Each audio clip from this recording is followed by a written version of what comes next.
nefrotóxicos nitrogenados que deben desecharse. Característicamente se presenta un aumento de la ura y la creatinina y a menudo disminuye el volumen urinario.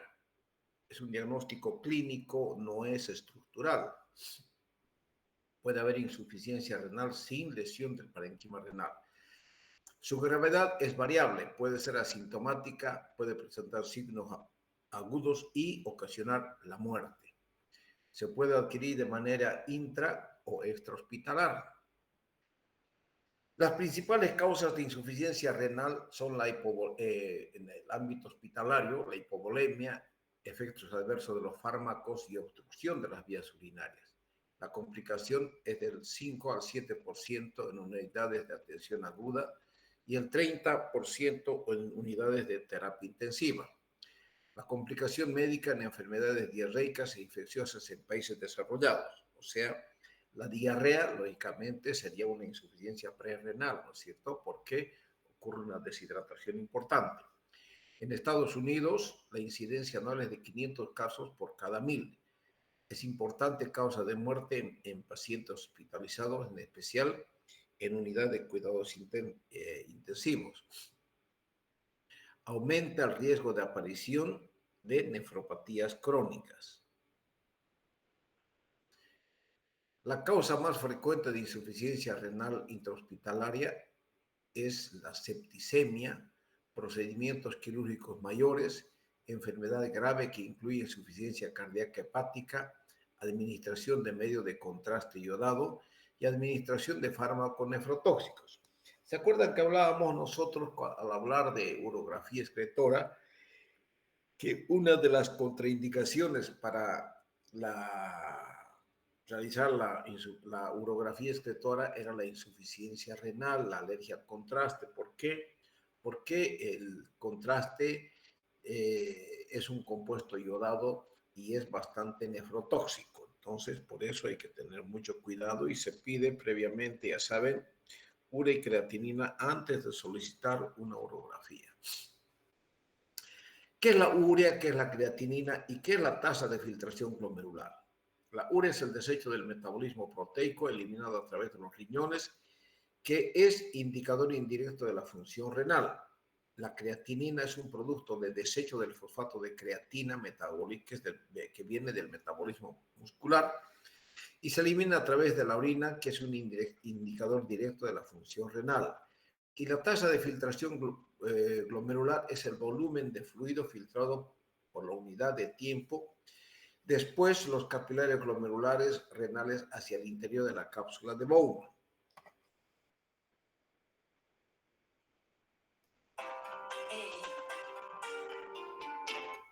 Estoy dando clase en la casa. Chao. ¿Qué pasa en los países en desarrollo? Muchas causas de insuficiencia renal muestran especificidad de región, como serían los cuadros tóxicos causados principalmente por mordeduras de víboras, arañas, orugas y abejas.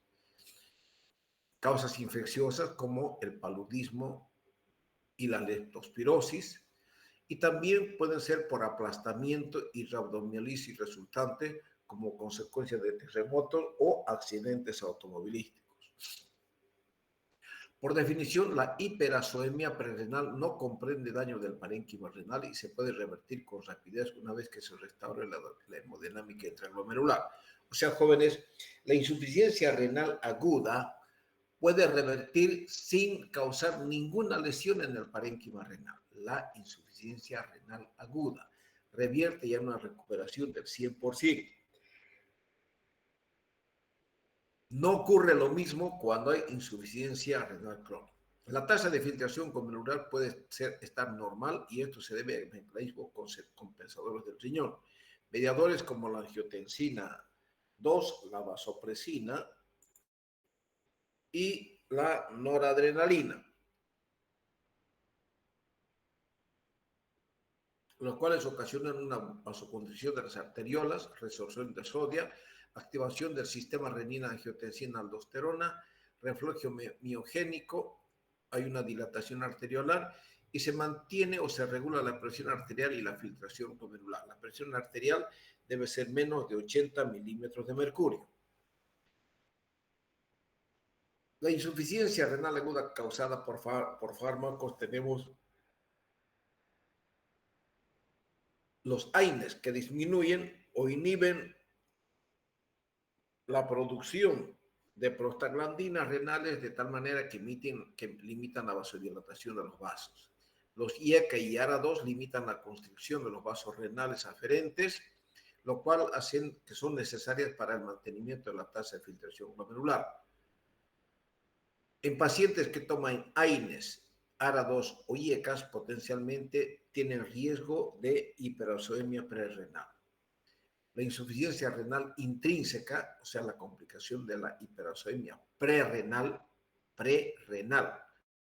tenemos las nefrotoxinas como el aciclovir, el cisplatino, la cocaína, la ciclosporina, en fin, y el ácido úrico más.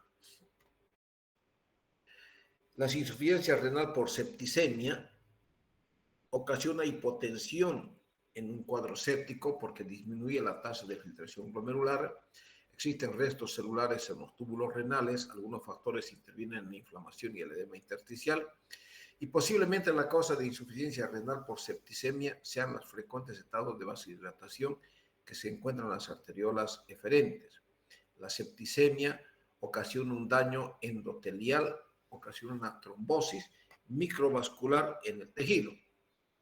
Y la isquemia la insuficiencia renal por isquemia disminuye un 20% la concentración de célula, hay disminución del peso corporal, la médula renal es súper hipóxica, existen interacciones con leucocitos, endotelios en vasos finos, hay vasoconstricción y la trombosis preglomerular con disminución de la tasa de filtración glomerular. La insuficiencia renal aguda en el posoperatorio es causada por isquemia asociada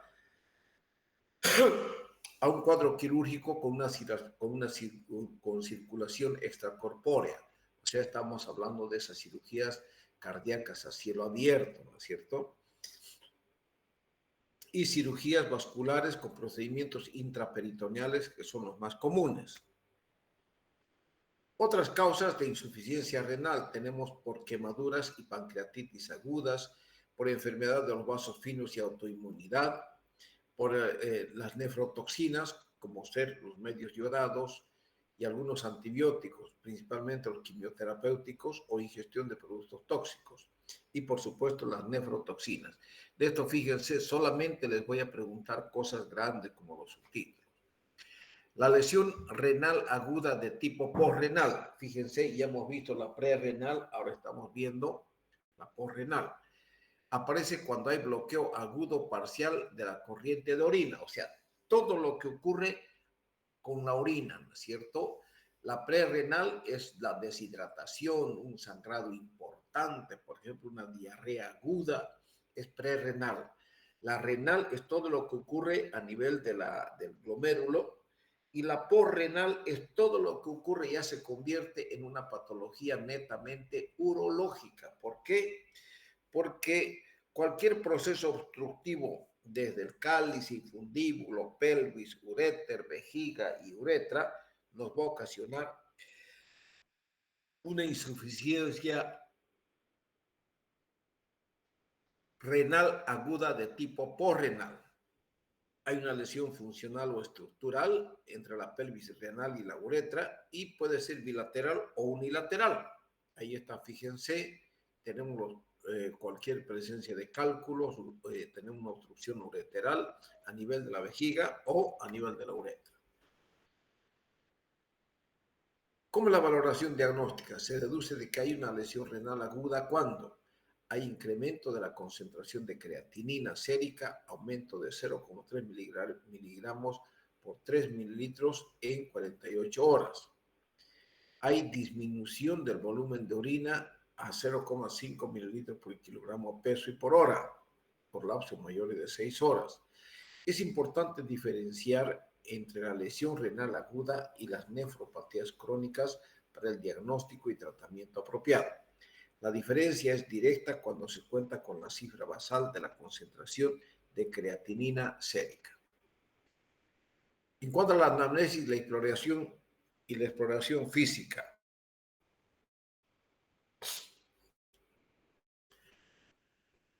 ¿qué podemos decir de la hiperalzoemia prerrenal? Fíjese, se presenta en vómito, diarrea, glucosuria, consumo de fármacos, hipotensión ortostática, taquicardia, sequedad de las mucosas. O sea, hay una lesión renal aguda porrenal, sospechan los siguientes antecedentes. Ya, otra vez, la porrenal es todo cuadro urológico, todo cuadro obstructivo urológico, enfermedad de la próstata, alguna nefrolitiasis, cáncer pélvico o paraórtico que realiza una compresión extrínseca, ¿no es cierto? Es indispensable hacer revisión cuidadosa de los fármacos que recibe el paciente. Son causas frecuentes de lesión renal aguda por donde hay que ajustar dosis para tener una filtración glomerular estimada. La lesión renal aguda se acompaña de púrpura palpable, hemorragia pulmonar y sinusitis. Hay una posibilidad de vasculitis térmica sistémica con glomerulonefritis. ¿Cuáles son los signos en la orina? Va a haber anuria. Hemos dicho que anuria es menos de 100 centímetros cúbicos de orina en las 24 horas. Al inicio es poco común, pero en las siguientes horas es frecuente. Hay una obstrucción completa de las vías urinarias. Hay una oclusión de la arteria renal. Hay un choque séptico, hay una isquemia grave, hay una disminución de la diuresis, o sea, la oliguria. La oliguria hemos dicho que es menos de 400, diuresis de menos de 400 centímetros cúbicos en las 24 horas. Y puede haber una diuresis persistente, como en la diabetes insípida, que es nefrogénica, ¿no? Orina roja o parda puede sugerir con una hematuria manifiesta o sin ella, sospechar de alguna nefropatía por pigmento con rhabdomiolisis o hemólisis. ¿Qué vamos a hacer radiológicamente cuando nosotros estemos frente a estos pacientes? Se puede pedir una ecografía renal para ver el tamaño de los riñones, una tomografía computarizada es importante, es imperativo, porque la tomografía nos va a mostrar absolutamente todo lo que está ocurriendo con el riñón y nos va a ver el cuadro abdominal. Existe una obstrucción en pacientes con lesión renal aguda, existe una dilatación del sistema colector o una ureterohidronefrosis. Eso hemos hablado en el tema número 4.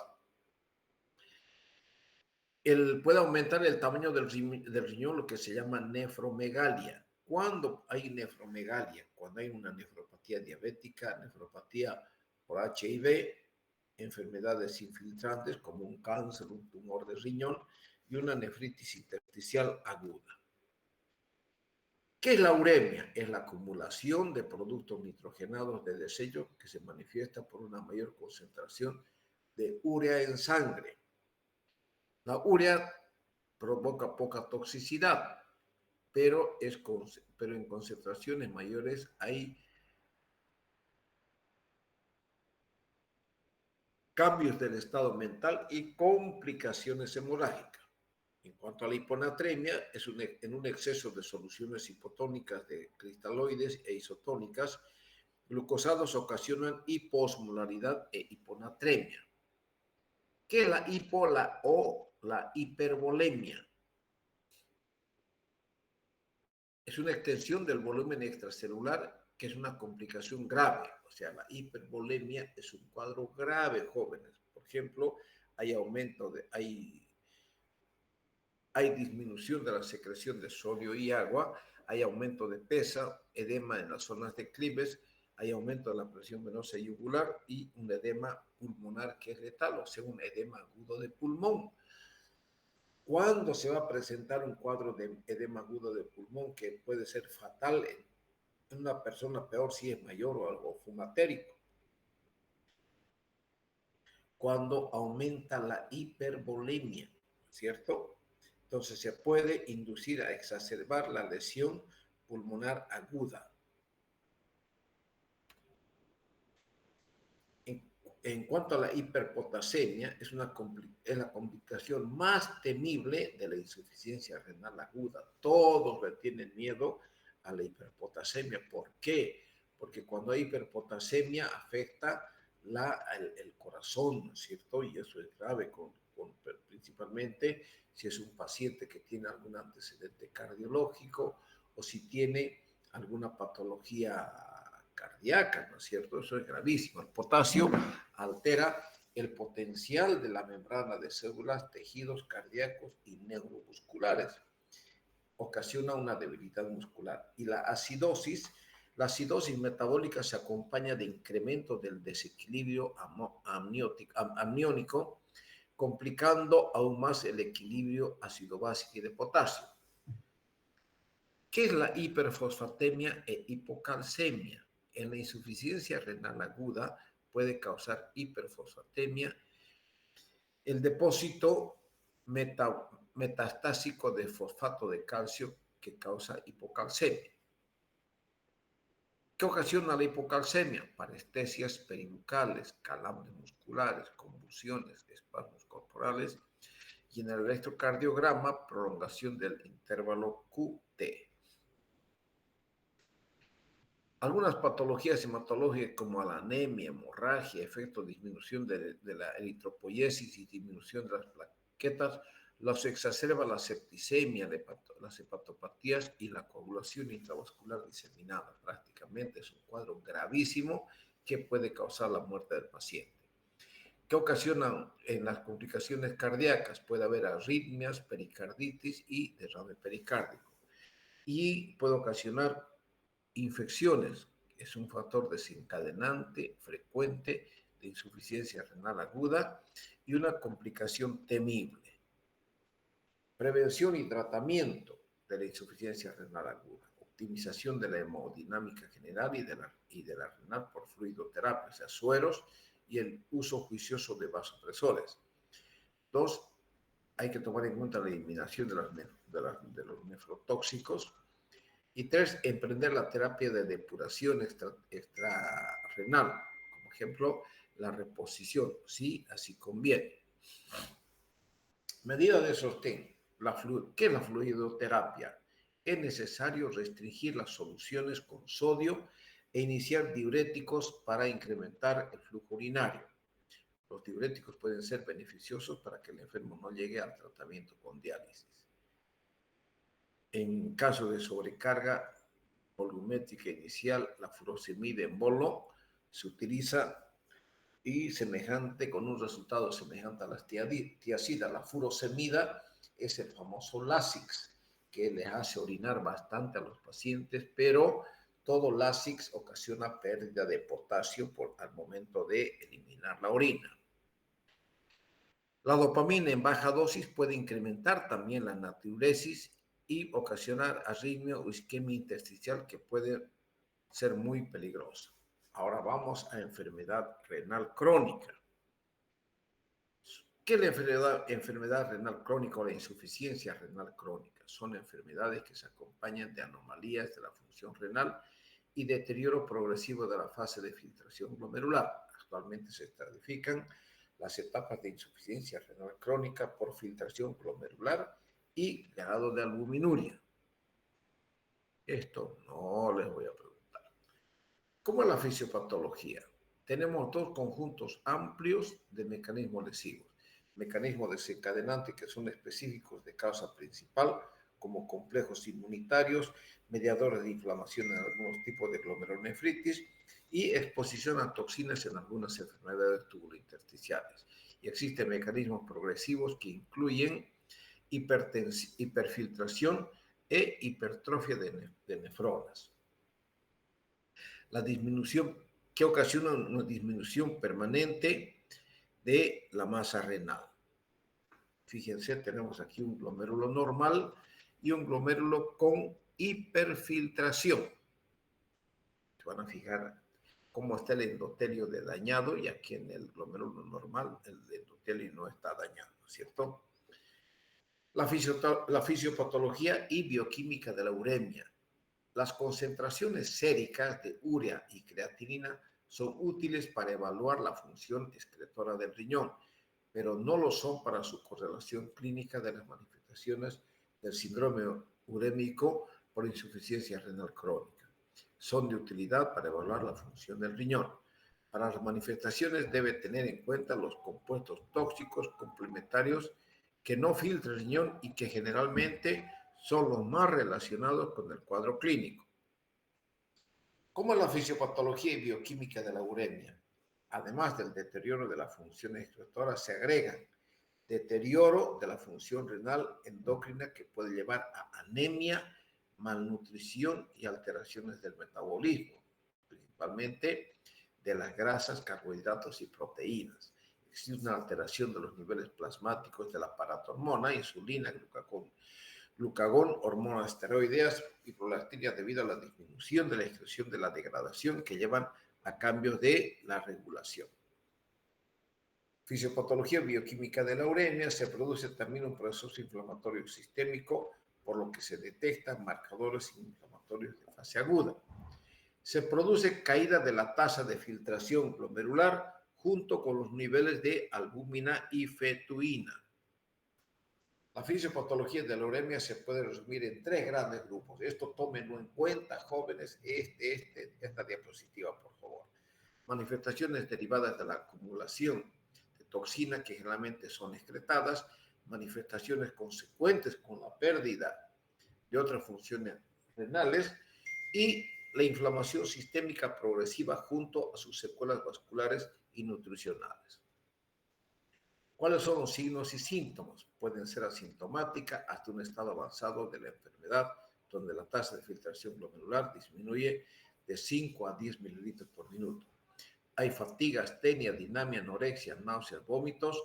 Hay hipertensión arterial, que es muy común, prurito generalizado sin erupción, irritabilidad, disminución de la libido e irregularidades menstruales en la mujer. El tratamiento se debe realizar existen trastornos de líquidos electrolitos y ácido básico. Para conservar la euvolemia se requiere ajustes en la ingestión de cloruro de sodio en los alimentos, o sea, la sal, el empleo de diuréticos con acción en el asa de Gene en combinación con metasolona, o sea, utilizar los diuréticos, ¿no es cierto? Puede causar depresión y desencadenar un deterioro mayor en la filtración glomerular. Debe haber una restricción excesiva de sal y hay que cuidar el abuso de los diuréticos. El paciente con pérdida de sodio puede necesitar alimentos con abundante sodio o sal de mesa como complemento. La restricción de agua está indicada solo si ocurre un problema de hiponatremia. Subrayen eso, jóvenes. La restricción de agua está indicada solo si ocurre un problema de hiponatremia. La hiperpotasemia a menudo responde a la restricción dietética de potasio. El uso de diuréticos perdedores de potasio, como el ASI, que hemos hablado de eso ya, la interrupción de complementos de potasio y los fármacos que inducen las retenciones de potasio. La hiperpotasemia resistente es indicación para pensar en la institución de diálisis en sujetos con insuficiencia renal crónica. O sea, jóvenes, si no baja el potasio en la orina, si no disminuye, utilizando medicamentos, dietas, etcétera, etcétera, sí o sí ese paciente debe ir a diálisis. ¿Cuáles son los trastornos del metabolismo del calcio y el fosfato? Las complicaciones de calcio y fosfato en las nefropatías crónicas se observa en el esqueleto, en el lecho vascular y en las partes blandas extraóseas. ¿Qué pasa con el calcio, el fósforo y el aparato cardiovascular? La hiperfosfatemia y la hipercalcemia se acompañan de calcificación vascular, aunque no se sabe si la modalidad es mediada por este mecanismo. Estudios indican que las personas con insuficiencia renal crónica tienen calcificación de las arterias coronarias e incluso presentan calcio en las válvulas cardíacas. Es posible que en pacientes con nefropatía avanzada el calcio ingerido no se deposite en los huesos y por eso se ha depositado en zonas extraóseas como el lecho vascular y las partes blandas. Fíjense, aquí tenemos estos medicamentos que tienen calcio, como el calcitriol, tiene un efecto supresor en esta secreción de la paratormona. Hay aumento de manera indirecta de concentraciones de calcio, puede causar hipercalcemia e hiperfosfatemia. Tiene un efecto supresor, en la secreción de paratormona, disminuye la hipercalcemia.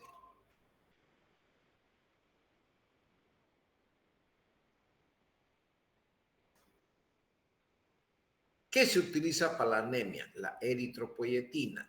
La eritropoyetina ha generado que las transfusiones regulares de sangre en individuos anémicos con insuficiencia renal aguda sean innecesarios, ¿no es cierto? ¿Por qué? Porque nosotros cuando inyectamos eritropoyetina estamos ayudándole al riñón a enviar esa eritropoyetina a los tejidos blandos y a los tejidos de nuestro riñón. ¿Para qué? Para que supla esto, ¿no es cierto? Antes de su administración es necesario que haya suficientes reservas de hierro en la médula ósea para asegurar una respuesta adecuada a la eritropoyetina en individuos con insuficiencia renal crónica. En pacientes en los que no se ha iniciado diálisis o en quienes son tratados con diálisis peritoneal, se debe intentar complementos de hierro por vía oral. Si hay intolerancia gastrointestinal, se requiere administración intravenosa de hierro. Los pacientes en hemodiálisis se pueden usar hierro intravenoso durante la diálisis, aunque el hierro puede aumentar riesgo de infecciones bacterianas. También asegurar aporte de vitamina B12 y ácido fólico. La anemia resistente a la dosis recomendada de eritropoyetina, en caso de que las reservas de hierro sean adecuadas, podrían ser por inflamación aguda o crónica, diálisis inadecuada, hipernatremia, pérdida crónica de sangre, infección crónica o neoplasias malignas. Pueden contribuir a la supresión de eritropoiesis, o sea, las transfusiones de sangre, pueden contribuir a la supresión de eritropoiesis en casos de insuficiencia renal crónica, ya que aumenta el riesgo de hepatitis, sobrecarga de hierro, sensibilización al riñón en trasplante. Se deben evitar salvo cuando la anemia no mejore con insuficiencia renal crónica y el paciente esté asintomático. Estudios de laboratorio. Pacientes mayores de 35 años con insuficiencia renal crónica no explicada, se debe hacer electroforesis de proteínas en la orina. Pacientes con glomerulonefritis crónica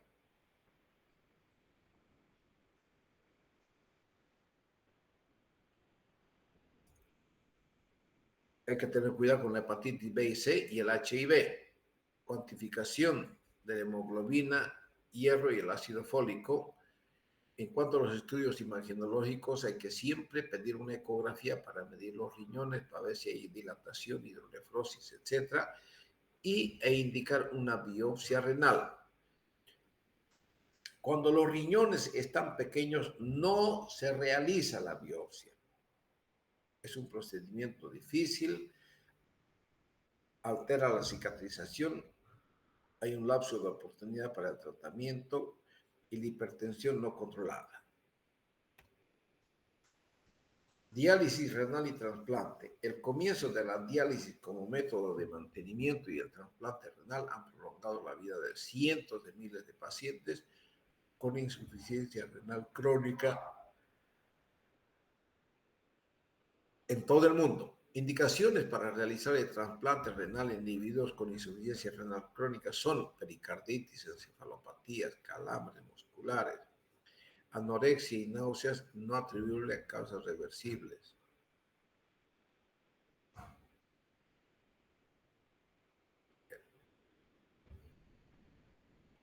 No se recomienda asignar una cifra arbitraria de nitrógeno ureico de creatinina para iniciar la diálisis. Se recomienda iniciar la diálisis antes de iniciar signos y síntomas graves de uremia. Por eso termina este tema que es cortingo, jóvenes, pero hay algunos detalles los que les dije. Repasen, miren, subrayen, no les voy a preguntar cosas rebuscadas, pero sí les voy a preguntar, pueden caer alguna pregunta de esas gruesas en este tema. Nos vemos más tarde en la universidad a la hora acostumbrada, jóvenes. Que les vaya bien. Hasta luego, doctor. Luego.